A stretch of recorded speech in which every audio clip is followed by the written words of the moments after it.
नमस्कार, welcome to world affairs. मैं हूं प्रशांत धवन। भारत ने पहली बार रशिया के सामने ये बात ओपनली रखी है कि इंडिया अग्रेशन फेस कर रहा है आज के समय अपनी नॉर्दर्न बॉर्डर्स पे। और ये अग्रेशन शुरू हुआ था 2020 के समर टाइम से। हमने यहाँ पर फिर से चाइना का डायरेक्टली ये नाम तो नहीं लिया, मगर इतने संकेत यहाँ पर दे दिए हैं कि हम चाइना की ही बात कर रहे हैं। और ये जो स्टेटमेंट है बाय इंडिया बहुत ही इंपॉर्टेंट है, क्योंकि रशियन गवर्नमेंट के जो 3 पावर सेंटर है ये आज के समय भारत में आ चुके हैं। आपको पता होगा कि आज ही व्लादिमीर पुतिन आए हैं भारत में। उसके अलावा रूस के जो विदेश मंत्री हैं सरगेई लावरोव, ये भी भारत में हैं। उसके अलावा सरगेई शोइगु जो रशिया के रक्षा मंत्री हैं, ये भी भारत में आ चुके हैं। और पीएम मोदी की मीटिंग होगी यहाँ पर व्लादिमीर पुतिन के साथ। और जो रक्षा और विदेश मंत्री हैं रूस और भारत के, ये 2+2 मीटिंग करते हुए आपको दिखेंगे। नाउ 2+2 मीटिंग से पहले, जी हाँ, मीटिंग से पहले राजनाथ सिंह जी की एक 1-to-1 मीटिंग हुई है रूस के विदेश मंत्री के साथ। और इस मीटिंग के दौरान राजनाथ सिंह जी ने ये बात बोल दी। The emerging challenges India is confronted with and the enhanced requirement of India for closer military and military technical cooperation with the Russia. The pandemic, the extraordinary militarization and expansion of armament in our neighborhood and the unprovoked aggression on our northern border since early summer of 2020 have thrown in several challenges. तो India के रक्षा मंत्री ने यहाँ पर यह कहा है कि रिसेंटली भारत के सामने बहुत से चैलेंजेस आए हैं। और ये चैलेंजेस कौन कौन से हैं? Covid, heavy militarisation on the northern border. Northern border पे कौन है आज के समय? चाइना ही है, जिसने बहुत ज़्यादा मिलिटराइजेशन कर रखी है। फिर हमको यहाँ पर अग्रेशन भी फेस करना पड़ा। ये बात इंडिया ने ओपनली रख दी है in front of the Russian defence minister. Now India इस टाइप की स्टेटमेंट यूएसए के सामने क्यों नहीं देता? हम यहाँ पर रशिया के साथ ही ये इशू क्यों डिस्कस कर रहे हैं? इन डेप्थ हम डिस्कस करेंगे, मगर आगे बढ़ने से पहले आपसे एक क्वेश्चन भी मैं पूछूंगा। क्वेश्चन यहाँ पर यह है कि देखिए, दुनिया में सिर्फ 3 देश हैं जिनकी कोस्ट लाइन लगती है 3 महासागरों के साथ, 3 ओशंस के साथ। तो आपको बताना है कि वो 3 देश कौन से हैं जो दुनिया के 3 बड़े ओशंस के साथ कोस्ट लाइन शेयर करते हैं। Russia, UK, Canada, Russia, USA, Canada, Russia, Japan, India, या फिर China, India, Japan. Comment section में करिए उत्तर। सही उत्तर मैं इसका आपको दूंगा वीडियो के एंड में। नाउ सबसे पहली बात तो यहाँ पे आपको समझना होगा कि हम जब रशिया के रक्षा मंत्री के सामने openly in front of the media ये स्टेटमेंट देते हैं कि हमने एक्स्ट्रॉर्डनरी मिलिटराइजेशन फेस करी है अपने नेबरहुड में और अनप्रोवोक्ड अग्रेशन फेस किया है अपनी नॉर्दर्न बॉर्डर पर, तो ये स्टेटमेंट देते हुए इंडिया रशिया की हेल्प नहीं मांग रहा। हम लोग एक्चुअली यहाँ पर जस्टिफाई कर रहे हैं कि रिसेंटली इंडिया ने जो स्टेप्स लिए हैं, क्वाड में अपनी एंगेजमेंट काफी हद तक इंप्रूव करी है, यूएसए के साथ मिलिट्री रिलेशंस और जरा डीपेन किए हैं, फ्रांस से जो एयरक्राफ्ट परचेज किए हैं, इस सब की आप कह लीजिए ये एक जस्टिफिकेशन है। क्योंकि आप पिछले 1-2 सालों में देखोगे तो रशिया की तरफ से लगातार क्वेश्चन आए इंडिया को कि आप लोग क्वाड को ज्वाइन क्यों कर रहे हो, क्वाड का पार्ट आप क्यों बन रहे हो, आप इंडो पैसिफिक को प्रमोट क्यों कर रहे हो, जबकि आपको बोलना चाहिए एशिया पैसिफिक।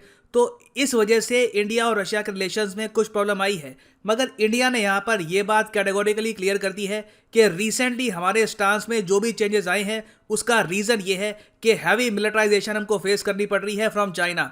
और आप अगर लॉन्ग टर्म पर्सपेक्टिव से देखो ना, तो शी जिनपिंग ने जो ज़रूरत से ज़्यादा अग्रेशन किया अगेंस्ट इंडिया, इससे एक तरीके से इंडिया को मौका मिल गया है तेजी से अपनी जो एंगेजमेंट है यूएसए के साथ बढ़ाने का, बाकी कंट्रीज के साथ बढ़ाने का। नहीं तो वैसे आप अगर देखो, चाइना बहुत ही स्लोली इसी तरीके से ग्रो करता रहता और आज से 10-20 साल बाद इंडिया पे सरप्राइज अग्रेशन करता, तो हो सकता है उस टाइम हमारी जो मिलिट्री एंगेजमेंट है क्वाड के साथ, यूएस के साथ, ये इतनी ज़रा स्ट्रांग ना होती। तो राजनाथ सिंह जी की जो ये स्टेटमेंट है, इससे इंडिया के जो जियोपॉलिटिकल ऑब्जेक्टिव हैं ये अकॉम्प्लिश होते हैं। अब जियोपॉलिटिकल ऑब्जेक्टिव हमारे है क्या?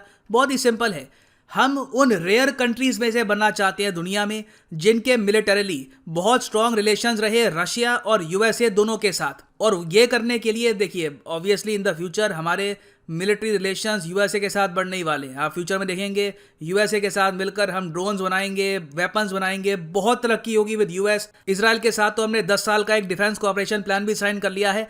तो इस सब के बीच में हमें रशिया को ये भी समझाना होगा कि हम ये सब क्यों कर रहे हैं, और उसका एक हमको बहुत ही सिंपल सा रीज़न मिला हुआ है, चाइना का अग्रेशन। इवन दो ये बात हम सब समझते हैं कि चाइना ने जो भी अग्रेशन किया है उसके अगेंस्ट इंडिया ने जवाब इक्वली दिया है। और इंडिया ये बात अच्छे से जानता है कि कल को अगर मान लीजिए चाइना स्मॉल स्केल वॉर करता है अगेंस्ट इंडिया, रशिया अपनी आर्मी नहीं भेजने वाला, यहाँ से कोई मिलिट्री सपोर्ट नहीं आएगी।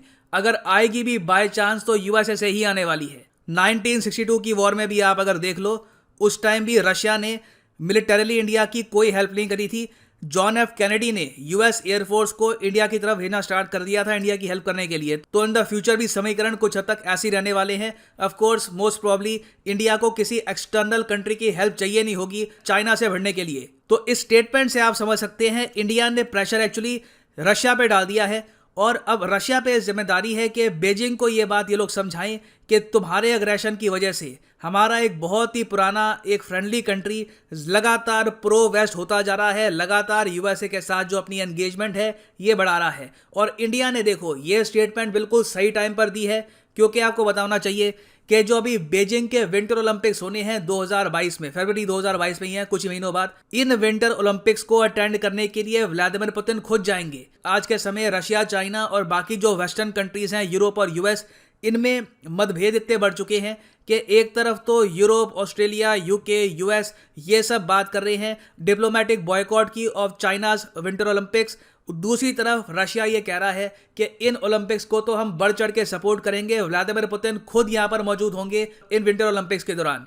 और फाइनली यहाँ पर मैं जानना चाहूँगा आपका ओपिनियन, क्योंकि मैं हमेशा मानता हूँ कि जो ये पूरी वीडियो है आपकी कमेंट्स के बिना, आपके ओपिनियन के बिना पूरी होती नहीं है। I think we all get together to discuss something. तो यहाँ पर मैं जानना चाहूँगा आपका ओपिनियन कि क्या आप यहाँ पर मानते हैं कि इंडिया को ये स्टेटमेंट रशिया के डिफेंस मिनिस्टर के सामने देनी चाहिए? क्या आप मानते हैं कि ये रणनीति ठीक है, या फिर इंडिया ने जो नीति अपनाई थी इससे पहले यूएस के साथ, यूएस आपको पता होगा डोनाल्ड ट्रंप जब यूएस के प्रेसिडेंट थे, इन्होंने ओपनली ये कह दिया था कि मैं मीडिएशन कर सकता हूं इंडिया और चाइना के बीच में, और इंडिया ने रिजेक्ट कर दिया था ट्रंप का ये ऑफर मीडिएशन का। और इंडिया ने कभी भी यूएसए के secretary of defence, secretary of state के सामने ऐसी कोई स्टेटमेंट नहीं दी कि हम अग्रेशन फेस कर रहे हैं फ्रॉम द नॉर्दर्न बॉर्डर। क्या ये जो नीति है कि हम यूएस के साथ ओपनली डिस्कस नहीं करेंगे चाइना के इश्यूज, हमको सेम पॉलिसी फॉलो करनी चाहिए विद रशिया, या फिर आप मानते हैं कि नहीं ये स्ट्रैटेजी बढ़िया है, इससे रशिया पर हम प्रेशर ही डाल रहे हैं जियोपॉलिटिकली? तो लिखिएगा इसके बारे में कमेंट सेक्शन में, मैं जानना चाहूंगा यहाँ पे आपका ओपिनियन। नाउ वापस आते हैं उस क्वेश्चन पे जो मैंने आपसे पूछा था कि दुनिया के वो कौन से 3 देश हैं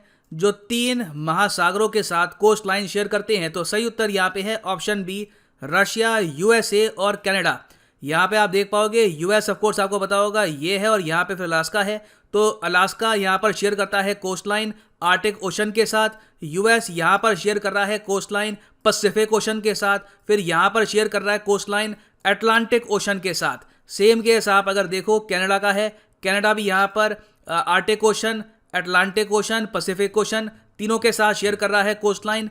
और रूस का भी सेम केस है, यहाँ पर रशिया की कोस्ट लाइन है पैसिफिक ओशन में, ऊपर आर्टिक ओशन में, और नीचे यहाँ पर इनका जो पीटर्सबर्ग का जो ये पोर्ट है उसमें आप कह सकते हैं इनकी काफ़ी इंपॉर्टेंट कोस्ट लाइन है विद दी अटलांटिक ओशन। तो तीनों ओशंस का यहाँ पे एक्सेस है ये तीनों कंट्रीज़ को।